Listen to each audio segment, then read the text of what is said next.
Halo guys, Assalamualaikum dan salam sejahtera. Kembali lagi bersama dengan saya di Tengkuruk Channel.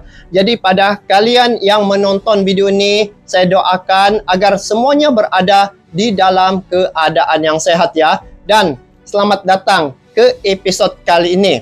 Hari ini kita akan berbicara tentang sesuatu yang pasti akan membuat teman-teman semua berasa bangga sebagai pendukung Timnas Garuda.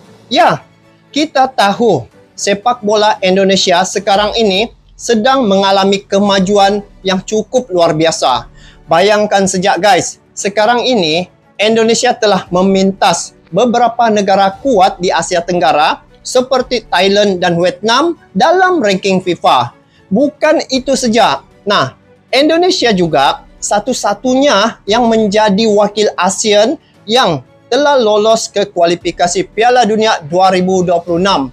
Ada beberapa seri laga yang sudah ditempuhi oleh Timnas Indonesia. Penampilan mereka cukup menarik. Kalau kita lihat, nah, keberhasilan ini bukan datang secara tiba-tiba ya. Kerja keras tim dan juga strategi pelatih Coach Sintayong jelas memainkan peranan yang sangat penting. Beliau bukan hanya meningkatkan performa para pemain di lapangan, tetapi juga memperkuatkan mental para pemain-pemain semua. Ingat, bermain di level internasional itu bukan hanya soal teknik, tetapi juga soal keyakinan dan mental para pemain-pemain ini guys. Dan bicara soal Piala Dunia, ini yang menarik nih. Ini memang pencapaian yang bersejarah ya. Sebagai satu-satunya tim wakil dari ASEAN, Indonesia membawa harapan seluruh Asia Tenggara. Ini satu perkara yang luar biasa. Penampilan Garuda di babak sebelumnya seperti menahan imbang Arab Saudi dan membuktikan bahawa Indonesia sudah siap bersaing di level yang lebih tinggi lagi. Perlawanan kedua, Indonesia telah memenangi perlawanan menghadapi Arab Saudi. Ini bukan perkara yang mudah guys, tetapi dengan kerja keras dan segala curahan daripada Coach Sintayong yang membentuk Timnas Indonesia ini. Nah, hari ini perjalanan itu berlanjut di Piala AFF 2024. Indonesia akan menghadapi Myanmar. Nah, tim yang di atas kertas mungkin tidaklah sekuat Garuda, tetapi perlu juga diwaspadai ya, karena kita tahu bola itu bundar. Namun dengan pemain-pemain berbakat seperti Pratama Arhan ya, Witan Sulaiman, ini adalah satu pemain-pemain yang cukup memberi kesan yang baik terhadap tim ya. Jadi peluang untuk menang sangatlah besar. Oke, coba kita bahas sedikit tentang pemain-pemain ini ya. Yang pertama, Pratama Arhan misalnya. Siapa yang tidak kenal dengan lemparan yang jauh ya? Inilah kekuatan pemain yang bernama Pratama Arhan. Dia ini bukan hanya pandai bertahan, tetapi juga sering membantu serangan. Kemudian ada beberapa pemain ya yang sekarang ini tengah naik daun seperti Arkan Kaka, Ramadan Sananta. Nah, kehadiran di lapangan memberi keseimbangan yang luar biasa. Dan tentu saja para pemain ini akan lincah dengan sering mencetak gol-gol yang penting. Jadi kalau dilihat pemain-pemain Timnas Indonesia ini sungguh pun usia bawah 22 tahun, tetapi semuanya memiliki bakat yang berbeda ya. Dan selain itu, kita tidak lupa juga tentang dukungan yang luar biasa dari para supporter Garuda yang luar biasa. Di mana Indonesia, walau di mana mereka bermain, pasti ada lautan merah putih yang memberikan semangat kepada para pemain.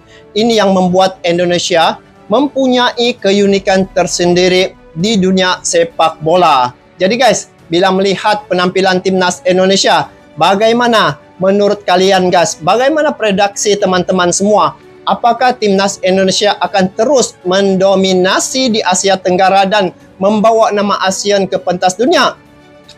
Saya yakin dengan semangat dan juga kerja keras, tidak ada yang mustahil ya. Dan jangan juga lupa ya, apabila Timnas Indonesia hari ini satu-satunya menjadi wakil tunggal dari ASEAN, maka Timnas Indonesia menjadi tumpuan sekarang ini. Sekarang Indonesia berada di putaran yang ketiga ya untuk timnas senior mereka. Mereka berada di urutan yang ketiga, putaran yang ketiga. Dan di sini ada beberapa seri laga lagi yang bakal akan ditempuhi oleh timnas Indonesia untuk kualifikasi Piala Dunia 2026 ini. Hari ini timnas Indonesia akan menghadapi timnas Myanmar. Kalau kita lihat, sungguh pun Indonesia kalau di atas kertas Myanmar nih ya bisa juga dikalahkan ya. Tapi itulah, hati-hati juga dengan Myanmar. Dan untuk pemain-pemain timnas Indonesia, bila saya melihat ya, pemain-pemain yang ditampilkan untuk perlawanan menghadapi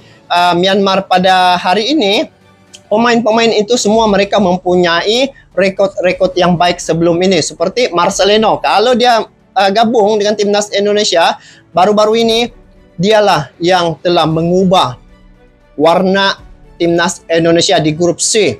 Pada awalnya, setelah kalah beberapa perlawanannya, menghadapi China, Indonesia kalah, dan juga menghadapi Jepang, Indonesia kalah. Kedudukan Indonesia di grup C itu telah jatuh ke peringkat nomor 6. Tetapi setelah Marcelino mencetak 2 jaringan ketika menghadapi timnas Arab Saudi, di situ telah berubah secara drastik ya, daripada kedudukan di bawah sampai sekarang ini berada urutan yang ketiga di grup C. Jadi bila melihat apa yang telah dilakukan oleh Indonesia bagi memperkuatkan timnya, Indonesia memiliki satu program yang direncana oleh Pak Erick Thohir ya, di mana yang saya lihat untuk timnas Indonesia senior, federasi mencari pemain-pemain yang berkelas tinggi ya untuk gabung dengan timnas Indonesia senior, dan inilah yang akan ditampilkan 80% dalam Piala Dunia ataupun kualifikasi Piala Dunia 2026.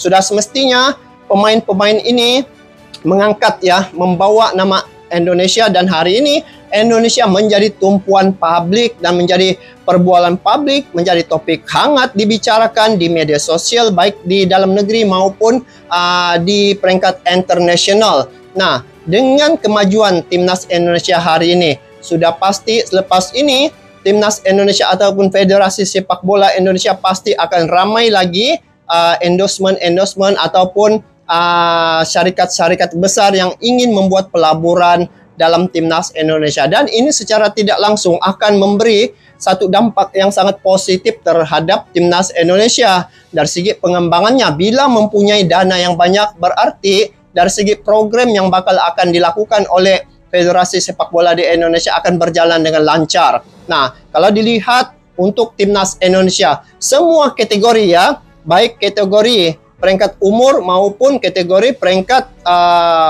putra ataupun putri, kesemua mereka, guys, ini kena ingat, kesemua peringkat umur, peringkat usia telah lolos ke Piala Asia. Ini satu perkara yang luar biasa, dan Indonesia telah membuktikan dan telah sukses berjaya ya dengan program yang mereka lakukan ataupun jalani ini. Baru-baru ini apabila saya melihat ya penampilan timnas putri ketika menghadapi tim lawan, ini adalah satu sejarah yang telah dicetak oleh timnas putri apabila menjadi juara di Piala AFF untuk tahun 2024. Sudah semestinya untuk pemain-pemain timnas Indonesia Putra di Piala AFF ini pasti mereka juga akan melakukan yang terbaik ya, dan mereka pasti akan mengekalkan momentum ataupun keadaan yang mana Indonesia sekarang ini digelar King of ASEAN. Kita tidak tahu bagaimana hasilnya nanti, tetapi dari segi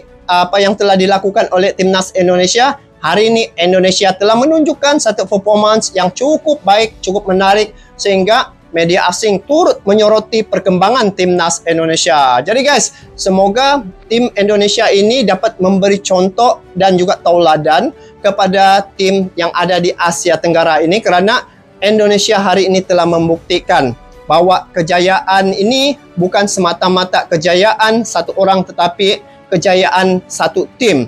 Bila melihat pemain-pemain timnas Indonesia dari segi kombinasi sama mereka memang cukup baik. Jadi untuk perlawanan timnas Indonesia hari ini, Indonesia akan menghadapi Myanmar dan semoga timnas Indonesia menang. Dan untuk perlawanan yang di masa akan datang, saya sangat mengharapkan untuk sampai ke final Indonesia dan Malaysia akan bertemu. Pasti akan lebih seru. Jadi kita doakan semoga grup A, grup B, di mana Indonesia dan Malaysia sama-sama turut berjuang melakukan sehabis baik. Sungguh pun timnas Indonesia menampilkan pemain-pemain muda mereka yaitu U22, tetapi dari segi kekuatan individu, dari segi kekuatan tim, Indonesia telah banyak membuktikan ya kejayaan mereka dan keberhasilan mereka. Jadi semoga Malaysia Indonesia sama-sama menuju ke final dan di akhir nanti